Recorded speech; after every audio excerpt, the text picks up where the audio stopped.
My name is Doug McCoy. I'm the CEO for Eastern Plumas Health Care, and we are a critical access hospital and hospital district. So we are providing services to all of Eastern Plumas County as well as all of Sierra County. My name is Joanna Garneau, and I'm the program manager at Eastern Plumas Health Care.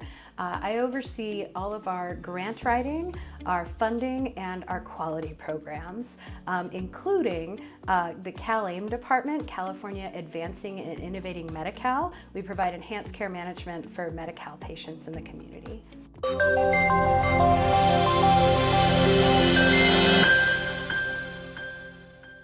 So we cover lives of about 25,000 in our area, that's our catchment area, provide a whole host of services from acute hospital services, skilled nursing facility services, outpatient medical clinics, outpatient rehabilitation, lab, ambulance, radiology, so the whole spectrum of healthcare for the community residents that we're serving. So we have 300 employees. We have approximately 50,000 patient encounters across all of our lines of service on an annual basis.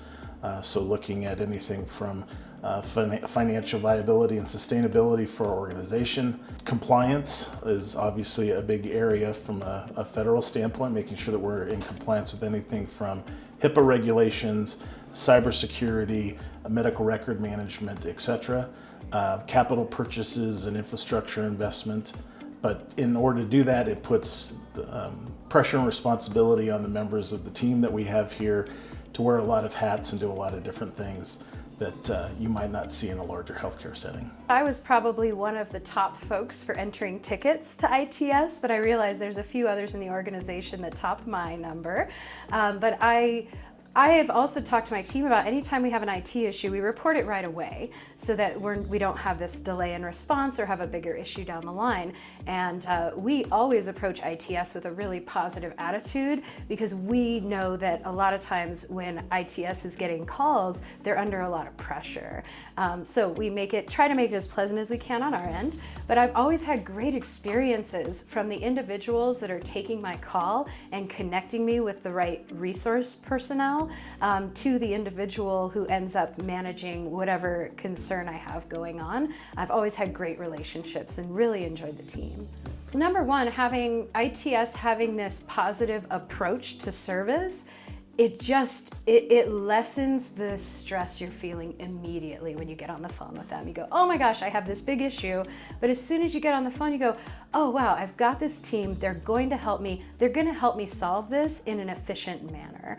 So I really trust that. And so it makes me feel that I can continue with my day and know that if I have any IT concerns, they're just a phone call away and they can be on my computer right away, fix whatever it is so I can continue to get on with my day. So ITS employees are really well trained at meeting the customer's needs, ensuring that situations are followed through on, but it's always with a positive approach. And I was a human resources trainer for customer service for many years. And so I often wonder, who's doing that customer service training over there at ITS? Because it really is making a difference. Well, I think in looking at the last 15 or 20 years in healthcare, I've been in healthcare now for about 35 years. And I would say that the technology aspects of healthcare and healthcare delivery have changed so dramatically, much more so in the last 4 than let's say in the last 15 years combined. So it was identified, we began our relationship with ITS back in, I think, January of 2020. And that was really identifying that trying to manage it internally, independently, was just not something that was going to be feasible going forward. So at the time, our IT team consisted of on-site resources and an IT manager and folks that had done a lot of great work for an extended period of time. But it's difficult to make sure that you are on the cutting edge of technology, requirements, regulations, etc., when you don't have other resources outside of just the local area. So we identified that we had vulnerabilities in areas like network infrastructure, obviously cybersecurity, and then technologically we were falling behind. And that could be anything from phone systems to computer access systems, etc. And so made a decision that we wanted to look outside and see if we could bring on an external third-party partner to work with us to develop that, and so entered into that agreement with ITS back in 2020. And so we started that really very quickly.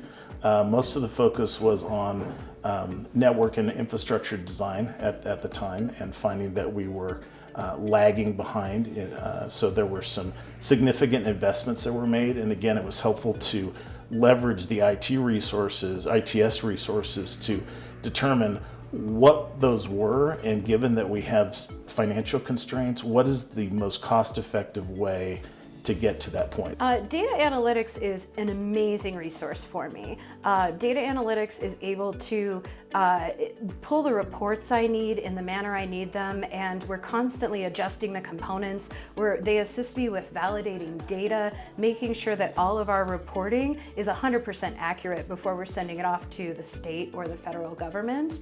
And then they help me with other aspects of the program. So if I'm having a hard time maybe applying a part of the program to the reporting, I can talk it through with them, and they help me find real-time resolutions to easily get through whatever concern I'm facing. And when I get on meetings with other hospitals and I say, I've got a data analytics team, they go, what? That's so exciting. So it really puts us a step above some of the rest of the hospitals in our reporting capabilities.